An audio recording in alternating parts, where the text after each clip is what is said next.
pessoal, oi torcida querida. Como vive um centroavante? A gente sabe que é de gol, mas tem fases que ele é artilheiro e também que ele vive jejum. Como é que lida isso uma mãe de boleiro nessa situação? Eu sou Cida Lima, jornalista, e neste nono episódio com a Alessandra Vargas, que é a mãe do centroavante Lucas Vargas, que é do Botafogo do Rio de Janeiro. Boa noite, tudo bem, Alessandra? Boa noite, Cida, tudo bem? Uma honra estar aqui no Mães de Boleiros. Obrigada pelo convite. Eu é que agradeço a sua presença. A gente está muito feliz de você estar participando aqui para contar a sua história, a sua experiência como mãe de jogador. Alessandra, conta pra gente aqui, como que é ser mãe de centroavante? Eu diria que, como toda mãe, é muito complicado, né? Ser mãe de goleiro, mãe de centroavante, mãe de zagueiro, mas eu acho que de centroavante é um pouquinho mais complicado, porque a cobrança acaba sendo no ataque, né? Porque tem aquele velho ditado, quem não faz, leva. Então, a mãe de um centroavante normalmente ouve isso, se não fez, levou. E aí é sempre muito complicado.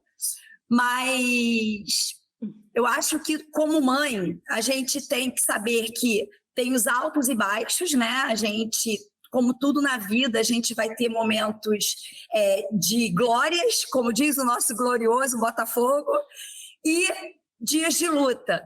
E quando o Vargas está no dias de luta, o que a família, o que eu, como mãe, tento trazer para ele é exatamente a percepção de que a vida dele é muito maior daqui desse jogo para frente do que desse jogo para trás. E que, com certeza, houve uma evolução de tudo que ele já passou.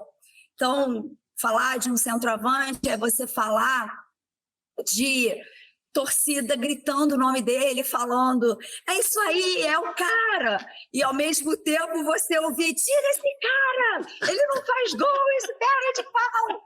Enfim, você vive um mundo como que a gente até tem uma brincadeira, né? Tem uma juíza que vai muito no Newton e a gente vai assistir lá os jogos do profissional, ela vai de princesa a pontinho, assim, frações de segundo. E assim é a vida do centroavante. Ele vai de vilão a herói em frações de segundos. Pois é, você está falando isso porque eu entrevistei recentemente uma mãe de goleira que falou realmente isso que você está falando. De repente ele é o herói, né, da partida, vai lá, cata um gol e de repente ele sofre um gol e o time perde, né?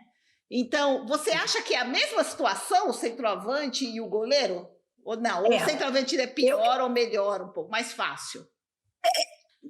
Eu acho assim, a dor, né? Cada um tem a sua dor, cada um tem a sua alegria, e só a gente tem o nosso jeito peculiar de saber como cada um tem aquele sentimento. Não dá para eu comparar, porque eu respeito demais a mãe do goleiro, demais a mãe do lateral, demais a mãe no meio-campo, do zagueiro, porque no fundo, se você parar para pensar, não é o centroavante que faz a partida, não é o goleiro que faz a partida, mas é o time, né?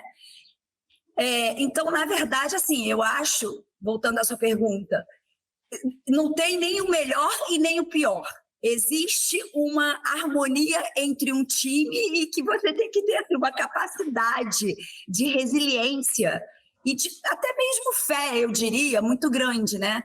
Então, eu entendo o coração da mãe do goleiro, eu entendo a mãe do coração do zagueiro, ou então, assim, aquele caso que sem querer o cara deu o passe errado ou fez o gol contra. Imagina. Então, eu acho que ser mãe de centroavante é como ser qualquer outra mãe, né? Que passa por situações adversas e que naquele momento ela tem que respirar fundo e tem que ter a percepção e ter a coragem de olhar no olho do seu filho e falar, olha, isso aqui é uma página. Não é o livro da sua vida. Essa é a página. vamos escrever uma nova manhã. E é esse o exercício que a gente tem que fazer. Então, eu entendo que a questão da dor aí, quem sofre mais ou menos, até não tem não, porque você como mãe de meia sabe muito bem o que eu estou falando. Sim, sei sim. Nossa Senhora, quando tá próximo de fazer o gol e não faz, puxa vida, né? Mas faz parte também, né?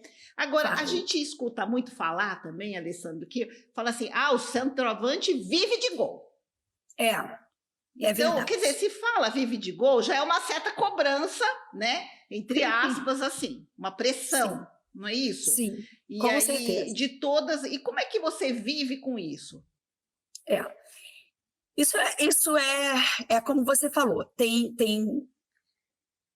épocas que ele entra e sai como artilheiro, tem lá os troféus como artilheiro, e tem épocas que o gol não sai, né? Foi exatamente como você falou. E assim, a gente acredita que nessas épocas o mais importante é a gente trabalhar, além de trabalhar, não só, porque eu acho que todo trabalho na vida, especialmente o trabalho do jogador, ele é uma coisa repetitiva, né? Então você tem que ter repetições. Se você tem repetições, a gente ouve aí as entrevistas dos grandes profissionais, eles sempre falam, eu queria bater falta, eu ficava depois do treino batendo falta, ou eu queria aperfeiçoar meu pênalti.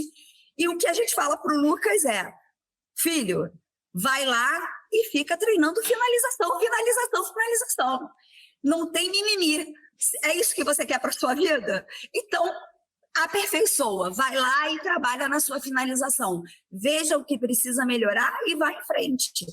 E aí eu acho assim, falando particularmente do Vargas, né? Ele é um cara assim, um menino muito, na minha concepção, muito inteligente, ele absorve muito bem isso. E ele consegue perceber, ele nunca culpa. Porque a gente também ouve muito isso, né? A gente quer arrumar desculpas. Por que aquele gol não saiu? Porque a bola não chegou? Não. Ele tem essa consciência e isso me ensina, Cida. O mais incrível é isso. Eu acho que eu sou uma mãe que aprendo mais do que passo. Porque ele fala assim, mãe, o campo era o mesmo para os dois times. Então, o campo não é desculpa. O time é o mesmo que treina toda semana, então também não é desculpa. Então ele me ensina, ele fala, eu falhei, ou eu não percebi, ou eu... Enfim, ele tem a percepção quando a falha é dele, mas o que é legal, ele tem essa percepção, lógico, se não sair entristecido porque perdeu uma partida, tem alguma coisa errada, né? Ele sai, como todo atleta, muito chateado se não faz e se levou. Mas, na verdade, ele acaba, depois que assimila, ele pensa, não, eu vou agora ver aonde eu errei, vou analisar os vídeos. Enfim, eu acho que o clube, né, tem esse trabalho dos vídeos e para ver aonde que tem que melhorar, qual o posicionamento, se tem que atacar mais a área. Eu não entendo nada de futebol, Cida, nada. Eu estou reproduzindo o que eu ouço. Eu só entendo de ser mãe. E, às vezes, acho que até ajudo muito pouco no quesito profissional do meu filho. Não, mãe está sempre. Mas... Só de você estar conversando, recebendo ele também nos momentos assim. Sim. Foi um jogo difícil que perdeu, isso conta muito, né? Porque quando ele perde um jogo, ou ele perde um gol, né, que seria decisivo, ele chega na casa dele, é você que ele vai encontrar. É verdade. É o nosso abraço, né? A nossa força. E, assim, e a nossa oração. Eu falo assim, minha santinha não sai daqui, então... Eu também tenho. Eu sou aquela mãe da santinha. Mas eu também sou. Então, somos duas. Porque eu acho que nada como a nossa mãezinha para entender o que a gente passa. E para acalmar o nosso coração também, né? Porque às vezes é barra também, né? E é interessante porque, assim como eu, você também convive com outras mães desde pequenininho, sim, né? Sim. E quantas pessoas a gente já viu passar na vida dos nossos filhos, Muitas. serem desligados do clube. E eu estou falando com você e honestamente eu fico arrepiada, porque vai passando um filme aqui na minha cabeça. E você fala assim, mas como? Porque a gente pensa que que a gente tem assim um romantismo em volta do futebol. E, na verdade, esse romantismo é na cabeça da mãe. Mas não na cabeça do clube, não na cabeça do nosso filho, do nosso filho profissional que eu estou falando, né? Esse romantismo está dentro da gente. E aí a gente é que tem que dar conta do que fazer com ele. Eu penso mais ou menos assim, porque né? a gente sofre por antecipação. A gente vê o jogo de um jeito mais emocional. Poxa, é o nosso filho. Por que a torcida está tratando desse jeito, né? Os colegas. A gente sente, né? Como diz uma mãe, a gente é esponja, né? Esse é o problema. Ela falou, nós somos a esponja do filho. Então, a gente fica abalado. E, às vezes, não, eles encaram de forma profissional, né? Profissional, exatamente. Muitas vezes o meu filho chega, não ganhar o jogo, mas ele entende por que eles não ganharam. Exatamente. É interessante isso, né? E aí é que eu te falo, nesse momento eu aprendo com ele. Ele acaba, a gente não que se inverta os valores, a posição, mas na verdade ele me ensina muito, é uma profissão que te ensina. É verdade. Falando um pouquinho dele, ele está desde os 9 anos, ele é paulistano, o Vargas é paulistano. Ele nasceu no São Luís, aí no Itaim Bibi. É paulistano. E eu ainda falei assim, ai que bom, vamos pegar um jogador do Rio de Janeiro. Mas toda a minha família, eu sou do Rio, meu marido é do Rio, minha filha nasceu aqui em Niterói, ele tem minha irmã mais velha, né? Certo. E quando ele nasceu, a gente morava em São Paulo e a gente voltou para o Rio, ele tinha 4 aninhos. E a gente mora num condomínio que tem um espaço muito gostoso lá embaixo, uma quadra. E ele foi para um determinado colégio que valoriza, até hoje, né, ele não está mais nesse colégio, mas valoriza muito o esporte. Legal. E ele começou a fazer a escolinha desse colégio, onde ele estudava. E aí ele começou no futebol que tinha filas. Era assim, era uma coisa procurada. A mãe tinha que chegar lá às 5 da manhã e eu era aquela mãe que pegava ponte aérea toda semana. A gente morava aqui em Niterói, mas eu estava em São Paulo, então eu vivia em ponte aérea, segunda a sexta. E aí a avó, né, a minha mãe, você precisa ir lá me ajudar a ficar na fila do colégio para ele fazer essa matrícula nessa bendita escolinha de futebol.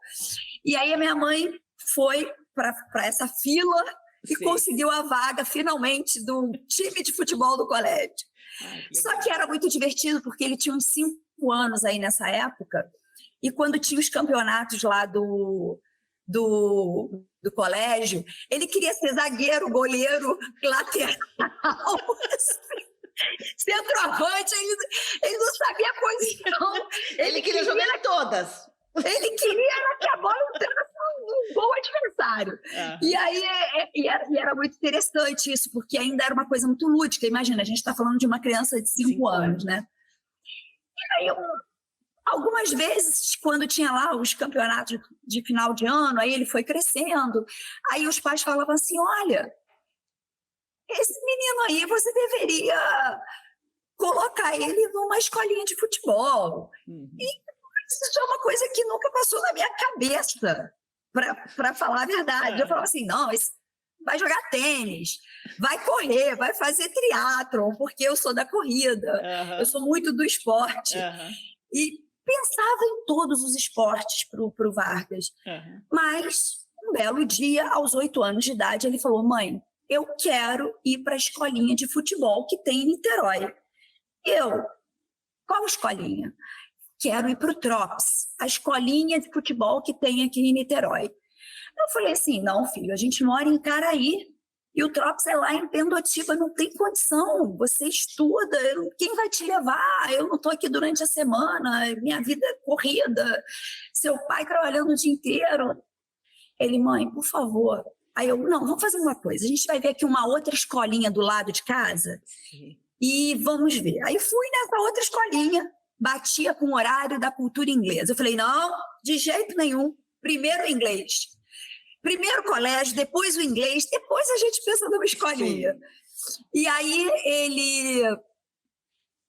ele aceitou e tal. E o cara dessa outra escolinha falou assim, olha, minha senhora, leva ele para uma outra escolinha que tem aqui em Niterói, é um pouquinho distante, mas ele vai gostar e vai bater o horário. E lá foi ele para o Trops. E aí, com 9 anos, ele entrou, então, no mundo do futebol de fato. Certo. E lá começou a fazer a escolinha, foi para a equipe, e essa escola começou a levar para os mundialitos, não sei se você conhece, esses mundialitos que tem em Portugal, na Espanha, na Noruega. E aí ele começou a participar da Gold Cup e começou, então, a participar desses campeonatos e aí realmente começou a chamar a atenção. Essa escolinha realmente participava de muitas competições. Legal. Aí o Vasco, veio uma pessoa do Vasco abordar se a gente não permitiria que ele fosse fazer um teste no Vasco. Aí a gente, Vasco? Não, lá no Rio, muito longe. Não, a gente mora em Niterói, ele tem que estudar, o horário não bate. Aí, num outro campeonato, ele foi abordado pelo Fluminense, chegaram no meu marido, olha, a gente queria que o Vargas, ele é de algum clube, ou ele é da escolinha, não, deixa ele fazer aqui. Não, Xerém, muito longe. Eu conheço, é longe, Xerém. Aí, enfim, por último, o Botafogo observou ele em um campeonato que foi na Espanha, em Barcelona, e então convidou ele para participar da peneira. O Botafogo é mais próximo de você, assim, só para eu entender, no Rio. Então, mas isso é uma história um pouco antiga. Hoje ele está com 18 anos, nessa época ele tinha 10, tá? 10 para 11. Aí o Botafogo, a gente saiu desse campeonato, ele tinha 11 anos, sub-11 nesse campeonato. O Botafogo, na base, era em Niterói. Muito do lado da minha casa. Eu moro num bairro chamado Icaraí e o Botafogo é num bairro que é assim, muito pertinho, Santa Rosa. Pega a bicicleta, em 10 minutos você está no Caio Martins. E o treino nessa época era lá. Eu falei, tudo bem, o Botafogo está aqui em Niterói. Sim. Ok. E aí a coisa foi tomando uma proporção que, honestamente, eu não imaginava que fosse tomar. E aí o mérito é realmente todo dele, porque se uma palavra define esse centroavante, que é o Vargas, é obstinação. Ele é um cara obstinado. Então, ele começou a escrever a história dele ali, naquela peneira, quando ele foi chamado, então, para participar do clube. E ali no clube, foi o que eu te falei, né? Ele teve momentos de glória e momentos de luta. Ele teve momentos de muito gol, ele teve momentos de lesão, ele teve momentos de banco, ele teve momentos de titular absoluto. Então, esse coração aqui já aguentou, assim, eu nem sei te dizer quantos altos e baixos, palpitações, pênaltis, vai bater pênalti. É o Vargas que vai bater. E ele é sempre o primeiro a bater o pênalti. Ele é o primeiro? Sempre, sempre. O primeiro a bater o pênalti é o Vargas. E aí eu não sei você, mas ou eu tô com o meu tercinho na mão, ou eu olho para o céu. Cada um tem lá a sua mania, né? E é muito interessante, porque a torcida vibra, grita, e eu sou aquela mãe que fico assim no cantinho, calada, mal consigo respirar, e fico ali. Aí depois eu falo, gente, que bobagem, eu não posso ser assim. Eu saio assim, não, eu vou mudar. No próximo jogo, eu vou fazer tudo diferente. Chega o próximo jogo, você faz alguma coisa diferente? Não! A tremedeira é a mesma. É tudo igual. E aí eu falo, não é possível, mas eu prometi a mim mesma que eu ia fazer diferente e não fiz nada diferente. Enfim, e aí a gente vai aprendendo, E né? cada mãe tem um costume. Tem uma de um episódio, menina, de pênaltis, né? Que ela falou para mim, olha, sabe o que acontece no pênalti? Eu fico tão nervosa que nem me chama. Ela falou, vai bater o pênalti, ela se esconde. Bom, Já aconteceu comigo. Cada mãe tem o seu estilo, né? Cada mãe tem seu estilo, mas uma coisa é certa, todas, sem exceção, no fundo do nosso coração, a gente quer a felicidade do nosso filho, né? E assim, e a gente sabe que a vida desses meninos todos não é nada fácil. Não. A rotina não é nada fácil. Eu falei para você, ele treinava em Niterói. Hoje, aí passou um período que ele passou a treinar no Lonier. O Lonier é o lugar mais longe que existe para a gente aqui, assim, depois da Barra, Vargem Grande. Quanto tempo, assim? Ele levava de manhã cedinho, dá 1h30, 1h40 para chegar sem trânsito. Mas na volta, quando ele voltava, que era mais final do dia, para pegar a ponte, ele chegou a levar 3 horas, 3h30 no carro. Então, assim, era realmente muito cansativo. E nessa época ele não dirigia, a gente via esquema de rodízio, tinha uma pessoa... Você conhece, a logística não é nada fácil. É tipo a gente aqui, a gente mora em São José dos Campos e ele treinava em São Paulo. Essa Dutra, né? Direto também. Então, assim, 1h e pouco de estrada, mas quando chegar na Marginal, você sabe como é São Paulo, né? Conheço, totalmente. Então, isso era sempre essa rotina. Então, assim, a gente tem que fazer toda uma organização em casa, um esquema para poder conciliar as atividades, né? E é puxado, né, para a gente na rotina nossa, né? E como que ele fazia com essa rotina para estudar? Como é que era a rotina? Então, ele nesse colégio, até o 9º ano, ele conseguiu conciliar o futebol. Assim, Deus é bom o tempo todo, porque até o 9º ano ele conseguia treinar em Niterói. Existia o Caio Martins, antes do Botafogo virar SAF, enfim, existia o Caio Martins, então ele treinava aqui em Niterói. Então ele estudava de manhã, treinava e fazia cultura inglesa à noite, 2 vezes por semana. Às vezes nem conseguia chegar no horário, mas foi levando, porque eu falava para ele, Lucas, o mais importante para um jogador de futebol é falar inglês. Se você sonha grande, meu filho, você também tem que se dedicar da forma como você sonha. Então, a dedicação, ela não pode estar apenas dentro daquelas 4 linhas. Ela tem que extrapolar as 4 linhas. E eu acho, assim, que esse é um valor que a gente tem que imprimir. E, assim, o que eu percebi? Depois que até o Botafogo se tornou SAF e passou a ter essa questão mais refinada, mais apurada, valorizou ainda mais o atleta para dentro do conhecimento, trazendo todo esse conhecimento, a importância desse conhecimento dentro do clube. E aí, voltando à nossa rotina, até o 9º ano dele lá, até os 13, 14 anos, a gente conseguiu conciliar dentro de uma logística mais razoável. Quando ele passou a treinar no Rio, a gente tinha uma pessoa, tinham outros meninos de Niterói, a gente dividia esse carro, né? E aí esses meninos se reuniam, uma pessoa revezava, um levava, ou a gente nossa família assim era... também. Às vezes a minha família é responsável, às vezes a outra família, e a gente ia revezando, cada dia um dia.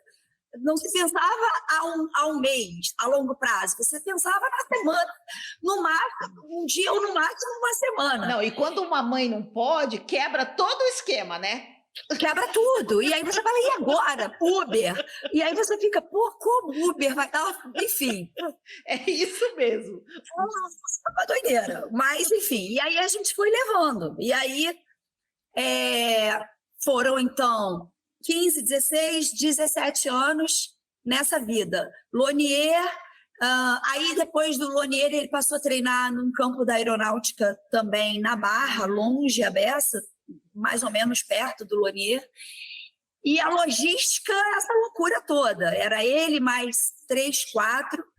E agora, finalmente, aos 18 anos, conseguiu tirar a carteira de motorista, terminou o ensino médio, terminou a cultura inglesa e agora ele está caminhando por suas próprias pernas, né? Ai, mas é ótimo. Agora me conta, Alessandra, quando ele entrou no Botafogo, ele já começou como centroavante ou ele treinou em outras posições também? Como é que era lá dentro?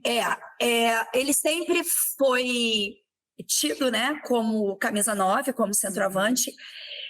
Acho que teve algum momento, assim, que eu me lembro, que ele jogava de extremo, porque depende de como eles fazem a formatação, né?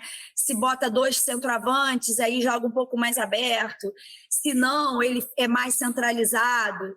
Enfim, ele nunca testou outra posição. Ele já entrou como centroavante, como atacante, e lá permaneceu dentro dessa posição.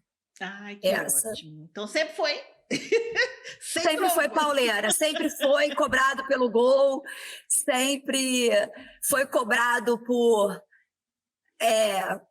como se fala, apertar a saída de bola, enfim, essas coisas aí que eu não vou saber te explicar tecnicamente, mas que eles são realmente cobrados por isso. E eu percebi que ele é alto, né? Seu filho é bem alto? Ele tem 1,92 m, Cília. Nossa! 1,92 m. Porque você sabe que o meu filho é alto também. Quando eu era pequeno, a gente tinha até umas cobranças, umas desconfianças de alguns pais que acham que era gato. Inclusive teve a Tenas Carina que contou isso, né? Do Caio Jorge, assim... Meu Deus do céu, era o tempo inteiro achando que era gato, porque é forte, grande, achava que estava mentindo. Acontecia isso também? Sim, já passei por isso, da gente ter que voltar para pegar identidade em casa. Naquela época, eu acho que a gente nem tinha... Não, até tinha o WhatsApp, mas acho que não tinha ninguém em casa, da gente ter que voltar e pegar um documento. Tipo, vai começar o campeonato, tá no Rio... Lá em São Cristóvão, você sabe que os campeonatos são sempre assim, dos lugares mais inusitados que você possa imaginar. E aí a gente teve que voltar a pegar a identidade para falar: olha, ele é 05, ele é 05, ele faz parte e tal. Já aconteceu. E até fizemos isso para não causar nenhum constrangimento, enfim, ao clube, nada disso, né? E com essa altura toda, o clube não pensou dele ser zagueiro, por exemplo? Já passou isso pela cabeça do Botafogo? Definitivamente não. Olha só. Definitivamente, ele como zagueiro é um ótimo centroavante. Então tá ótimo. Nunca. Agora, uma curiosidade, assim, você já chegou assim a tantas com a torcida, assim? Porque filho centroavante, assim, que chegaram a te alterar assim, que você... Tá, vamos lá. Conta esses casos, assim. Como eu te falei, né? Eu sou uma pessoa mais... Eu fico um pouco assim... Não é uma questão de não querer estar enturmada, nada disso. Pelo contrário, na minha vida pessoal, sou uma pessoa de muitos amigos, sou festeira, gosto de estar junto, tudo junto e misturado. Mas quando se trata de futebol, eu não sou assim. Eu realmente preciso do meu cantinho, porque eu não consigo não prestar atenção no que as pessoas falam. É ruim, né? Você está num grupo e às vezes as pessoas ficam falando no seu ouvido e você quer assistir o seu filho, o jogo, e você não consegue se concentrar. Não, mas a questão pior não é essa. A questão é quando o tema da conversa é o seu filho. Ai, meu Deus do céu, sangue frio. Aí a coisa complica. E aí, como eu sou muito da paz e amor, eu falo, eu respiro, porque a verdade, assim, nem sei se a gente deveria falar isso aqui, mas eu acho que é um bate-papo e é a vida como ela é, né? Não dá pra gente romantizar, como eu falei no início. Na verdade, assim, todo mundo quer que o time ganhe, mas todo mundo quer que seu filho jogue. Eu já passei momentos em que meu filho foi banco e te falo que esse momento fez ele crescer muito. Às vezes, um não traz muito sim para a sua vida. E às vezes, muitas vezes, né, na maioria das vezes, ele sempre teve lá a sua titularidade muito evidente pela competência, pelo talento. Uhum. E você está sentada na arquibancada e você ouvir algumas críticas, alguns comentários que te machucam. Não é nada agradável para nenhuma mãe. Uhum. Então, você pode tomar uma decisão naquele momento. Ou você levanta e discute, como eu já vi várias vezes acontecer, ou você levanta e vai para algum lugar bem distante de qualquer coisa que vá te afetar profundamente. Eu opto sempre pela segunda escolha. Uhum. Então, assim, já ouvi muita besteira, já tive, assim, um momento que não me reconheci, de eu falar, olha, não estou entendendo por que o assunto está chegando a esse limite, né? Mas respeito a sua opinião, mas assim, nitidamente eu estava com a voz trêmula, né? Assim, eu estava não dentro do meu da minha forma natural de ser, né? Uhum. Assim, é realmente muito difícil. E uma coisa que eu observo muito, Cida, não sei se acontece isso com as outras mães que nos ouvem aí, que vão nos ouvir, uma coisa que eu percebo muito é que um time, ele nasce muitas vezes dentro da própria casa daquele atleta. Uhum. Especialmente, não agora, quando eles são adultos e donos de si, que já têm a sua cabeça formada, a sua opinião formada, não. Eu acho que nesse momento da vida do Vargas, do Pedro e de outros meninos que já estão lá no sub-20, não acontece mais. Uhum. Mas eu acho que até o sub-20, o time ele nasce dentro de casa, porque tudo, o atleta carrega para o seu clube o que ele encontra dentro de casa. Uhum. Então, se o pai é aquele pai que fala de uma forma mais agressiva, porque você tem todo tipo de pai, todo tipo de mãe. Você tem aquela mãe que fala, você tem que ser o melhor. Você tem a mãe que fala, você tem que... não, sei lá, tem de tudo, né? Então, assim... E quando esse atleta chega no clube, ele já está carregando uma bagagem da sua família que pode ser positiva ou pode ser negativa. E isso, por mais que a gente não observe, mas isso vai refletir no campo. Uhum. E com toda certeza, os profissionais do clube vão observar. Tem psicólogas, tem assistentes. Exatamente. Está todo mundo observando o comportamento. Exatamente. Então, assim, eu acho que esse foi um grande aprendizado, né, que eu tive e, sinceramente, eu acho que, e não me arrependo, acho que eu faria tudo novamente como sempre fiz. E faço questão assim, de cumprimentar sempre não só a nossa torcida, mas a torcida adversária, porque adversário é ali dentro das 4 linhas. Sim. Uhum. Fora dali você não tem adversário. Né? Mas, enfim, ser mãe já é uma missão complicada. Eu também. Ser mãe de atleta, eu te falo que Deus falou assim, você é capaz, e apontou o dedo e falou assim, você consegue. E eu falo, será? Ok, então se você me deu essa missão, eu prometo que vou seguir. Porque realmente é uma missão, viu? É uma missão porque a gente sabe o quanto... Tem dias que o treino não foi tão bom, tem dias que o treino foi maravilhoso e eles voltam assim muito entusiasmados, com boas expectativas. Tem dias que o jogo é maravilhoso, os gols saíram, a vitória veio. E aí, nesse momento, Sidão, é muito interessante que eu falo muito para o Vargas assim, vira a página.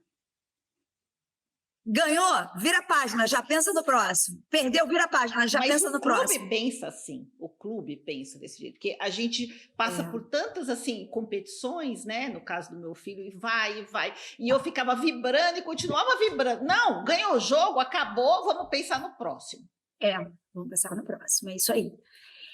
E eu acho que esse é o caminho, né? Porque realmente a vida deles, você tem o condicionamento físico, você tem o corpo que tem que estar extremamente saudável, você tem a cabeça, o psicológico que tem que estar alimentado, forte, você tem que ter...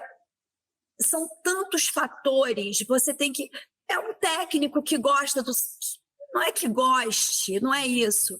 A gente sabe que na vida profissional, aí é independente do futebol, você vai ter o seu funcionário que você sabe que entrega mais ou que entrega menos, dentro do seu ponto de vista, e para o jogador também é assim. Tem aquele técnico que acredita mais, que você pode dar mais, tem o técnico que não vai acreditar tanto em você. Enfim, a gente passa por todas as situações. E sempre também, assim, Alessandra, é sempre um recomeço. O filho está lá, todo ano é um recomeço. Ganhou tudo, todos os títulos, aí no ano que começa um outro ano, às vezes o técnico nem não gosta de você, põe você no banco, muda você de posição, faz outra coisa. Quer dizer, você fala assim, meu Deus do céu. Quer dizer que tudo que eu fiz o ano passado, não importa mais, estou recomeçando. Não só de um ano para o outro, como também, Cida, não sei se você já vivenciou isso, mas eu vivenciei lesão. Eu não sei se você já... Eu ia até perguntar isso para você. Essa, para mim, é uma das partes, assim, realmente mais difícil, sabe? Porque agora, nesse momento, a gente está vivenciando o finalzinho de uma lesão. E assim, num ano muito importante para esses meninos, né? A gente sabe que quando você vai para o sub-20, você tem ali 3, 4 categorias misturadas. Isso mesmo. Eu te digo que até mais, porque hoje no Botafogo a gente tem o sub-23. Então... Que tá junto também. Então, assim... Nossa! Você imagina, você tem o 01, 02, 03, 04, 05. Tudo junto. Tudo junto e misturado. No caso do Vargas, ele fez um primeiro semestre aí maravilhoso, assim, uma entrega. Realmente ele foi assim, um grande centroavante, muito decisivo em muitos momentos. Não começou como titular o início. Depois ele alcançou essa titularidade, né? Estou falando desse ano, só desse ano. Certo. E quando foi aquele intervalo que teve do Campeonato Brasileiro, que a gente classificou e foi jogar, inclusive, com o Palmeiras, estava junto o Campeonato Brasileiro e o estadual. E aí, no último jogo do Campeonato Brasileiro, ele jogou, fez o gol, foi decisivo, foi maravilhoso e classificamos. E aí teve aquele gap de 2 meses e continuou aqui o Campeonato Carioca.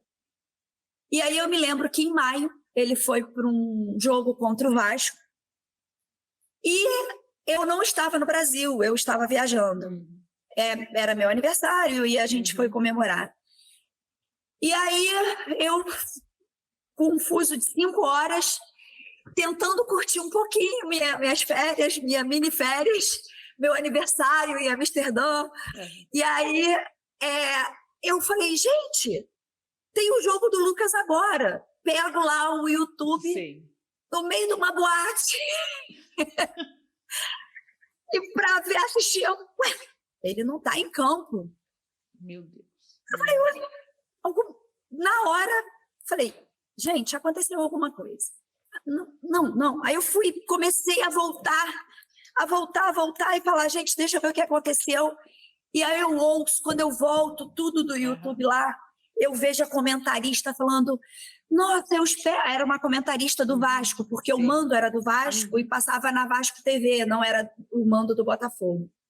E a comentarista falava, eu espero que o camisa 9 do Botafogo esteja bem. Ele saiu daqui, ele passou na minha frente chorando muito.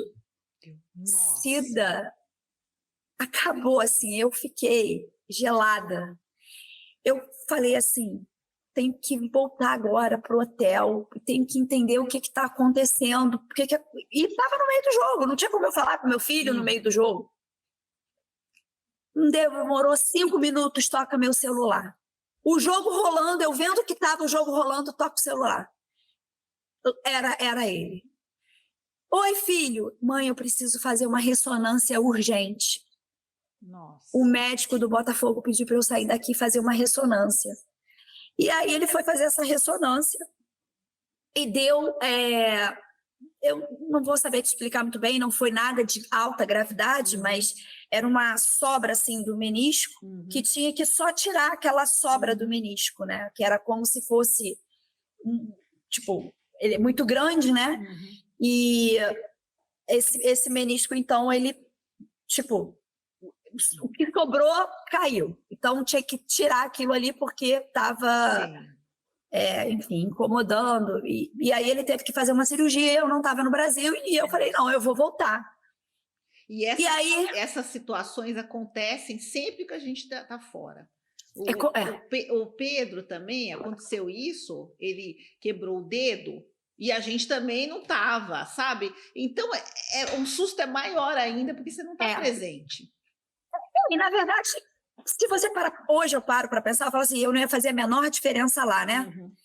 Mas ele pegou o telefone e falou assim, mãe, eu tô bem, tô assistido, curte suas férias, deixa que as coisas vão resolver aqui. Na hora que ele falou isso, eu falei, nossa, esse é meu filho.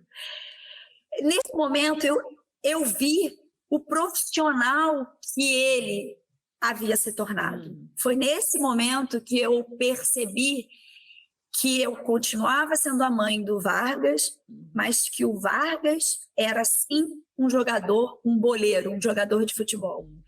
Porque ele conseguia arcar com todas as dificuldades dele, obstáculos. Só que a mãe aqui, ela precisou de um tempo para definir se voltaria ou não. E aí, nesse momento, eu falei, Senhor, me dá uma resposta, me dá um sinal do que eu devo fazer, né? E aí, conversando com minha filha, minhas irmãs que estavam aqui em Niterói, uma grande amiga que não posso esquecer, foi fundamental, a Vanessa, e ela falou, olha, deixa que vai ficar tudo bem, a gente vai cuidar tudo aqui, aproveita, enfim. Conclusão, ele foi para a cirurgia, fez a cirurgia, eu não estava no Brasil. Quando eu voltei, ele já estava 10 dias operado, já estava até sem a muleta. E a coisa era bem simples. E aí, voltando ao assunto, né? Quando passa de um ano para o outro, de um técnico para o outro, é um recomeço. Mas quando você vem de uma lesão, eu, sinceramente, acho que é um recomeço um pouco mais acentuado e difícil.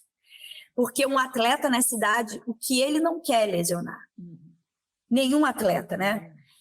E aí ele voltou muito bem, mas agora, recentemente, começou a sentir um incômodo. E aí, não está certo. Esse incômodo aí, a gente tem que ver o que está acontecendo. E aí estava lá um pequeno edema, e ele teve que, no primeiro jogo de um novo campeonato, que começou agora semana passada, ele fez o jogo na quarta passada, dia, não lembro se foi 28, 29 de julho. No dia seguinte, eu falei, não, a gente tem que ver por que está esse incômodo, né?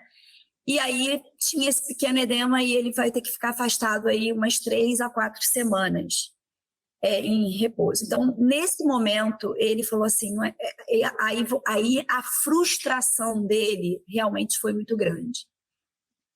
E aí eu te falo, de toda a caminhada dele, eu acho que essa essa que eu estou te contando, foi a que realmente balançou o meu coração, assim, porque nesse momento, quando ele recebeu a notícia que ele teria que parar umas 3 a 4 semanas, ele não acreditava. Ele falava, mas não é possível, porque a referência de dor dele é muito diferente, talvez, da minha, enfim.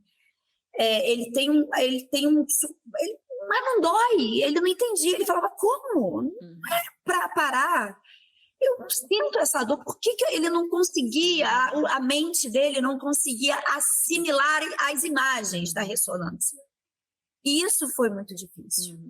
E aí eu sentei com ele e falei, filho, olha aqui no meu olho. 2 passos para trás para você ter 5 passos para frente. Você está iniciando a sua carreira. Você tem que iniciá-la 100% para não ter que parar. Não são 3 semanas que vão prejudicar uma vida de 25, 20, 25 anos de carreira.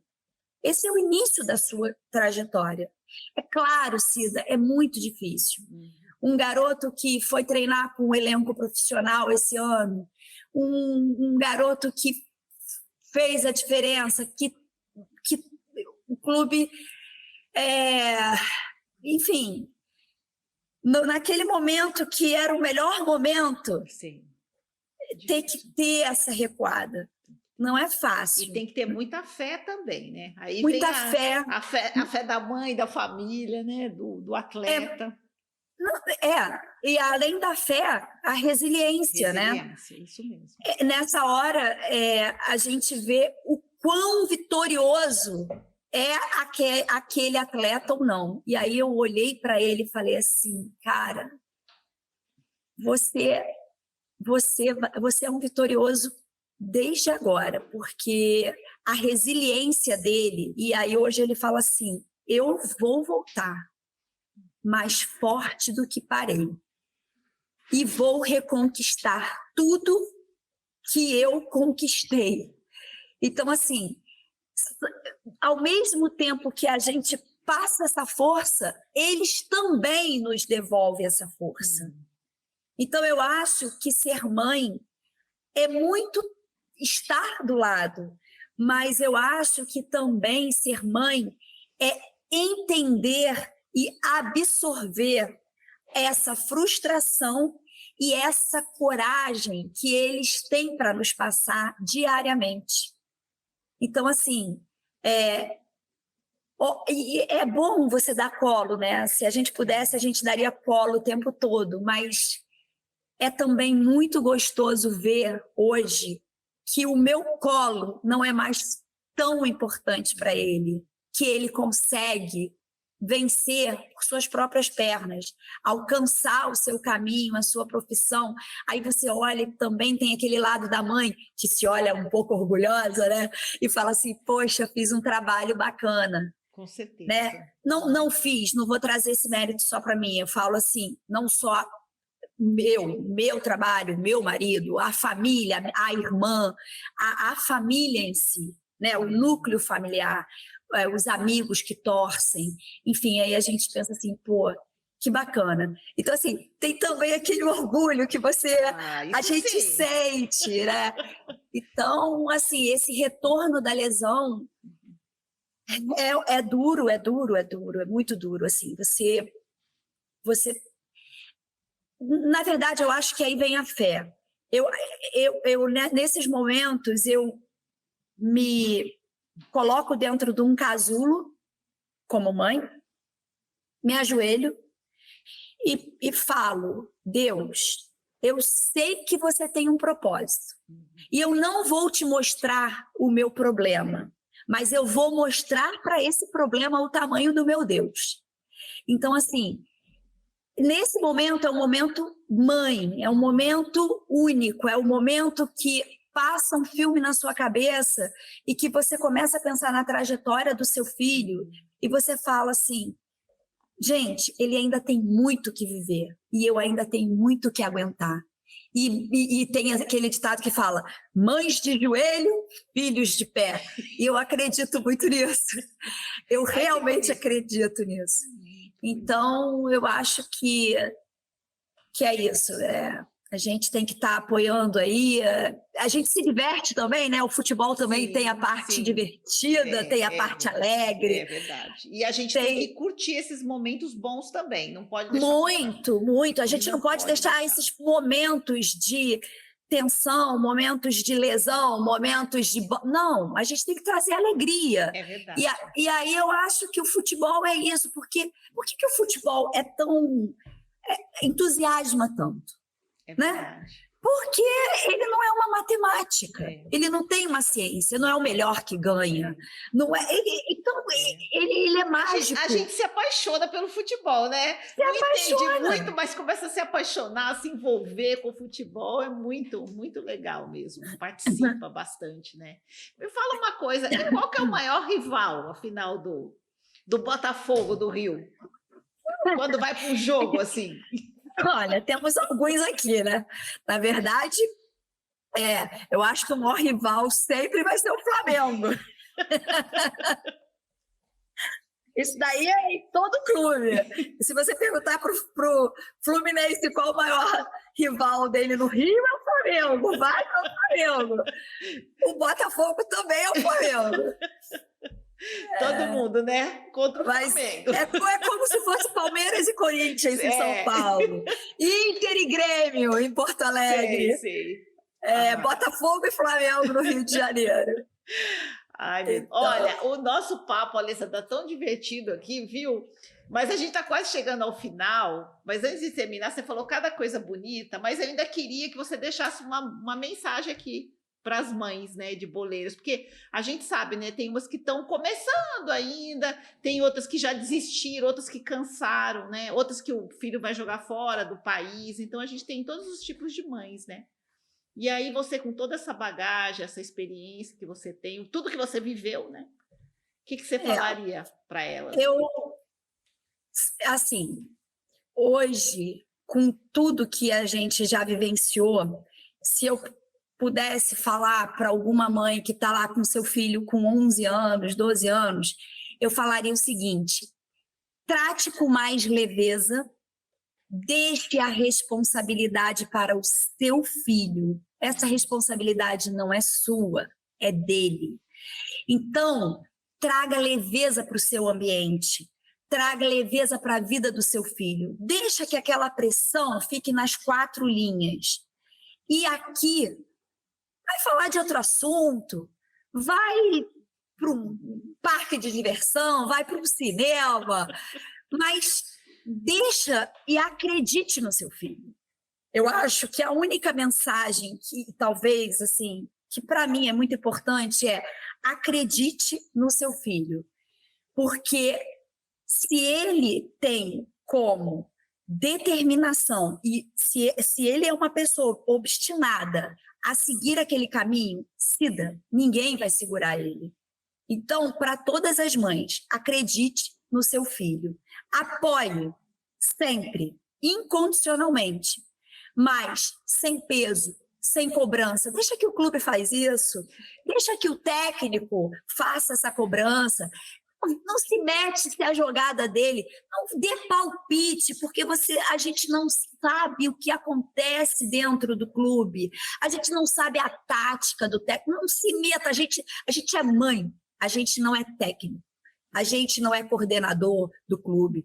Então, seja mãe, deixa que o resto, o clube se encarregue de fazer e o seu filho se encarregue de se virar nos 30 lá para atender. O meu tem que fazer gol.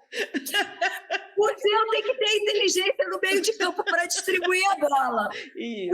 O da outra mãe que a gente viu algumas semanas atrás tem que agarrar. Então, deixa que os filhos façam as suas funções e a gente apenas tem que ser mãe. É isso. Essa é a minha mensagem. Adorei! Olha, eu espero realmente que tenha sido um bate-papo legal, que... Foi sim, nossa. Que possa outras mães aí assistirem, né? Que a gente possa divulgar bastante aí o seu canal, porque desde que ele entrou no ar, eu vi o primeiro... Assim que entrou, no primeiro dia, eu vi que o Pedro fez a entrevista, né? E ele falando de você foi muito engraçado. Aí eu fiquei pensando assim, o que seria que o Vargas falaria de mim? Eu fiquei pensando, né? Aí eu cheguei em casa e falei assim, ô filho, em casa eu chamo ele de Luke. Ô Luke, o que você faria, o que você falaria da sua mãe? Olha o que o Pedro falou da dele. Eu achei muito interessante. Então, assim, parabéns pelo seu trabalho.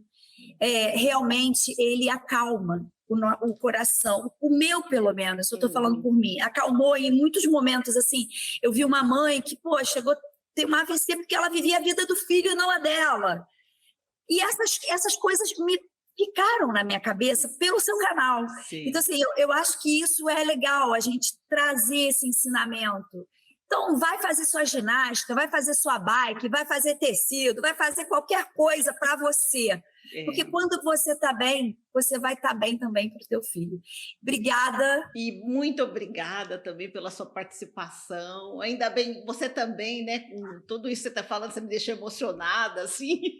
É muito bom a gente sentir que está junto, né? As mães, assim, trazendo as nossas histórias, as nossas experiências. E eu quero agradecer de coração. Adorei a nossa conversa, viu? Eu também gostei muito. Obrigada, viu, Cida? Um beijo grande no Pedro, muito sucesso. Para você também, para o Vargas também, muito sucesso, boa recuperação. Daqui a pouco ele está aí no campo. Muitos gols! Muitos gols, vai ter muito mesmo. Se recupere bem, que vai ter muitos gols, viu? Amém. Um grande beijo para você. Beijo para você e todas as mães que sofrem aqui como a gente. E também sofrem e se alegram, né? Porque mãe é bipolar. Todas. Então tá. Beijo. Beijo, tchau. Fiquem com Deus.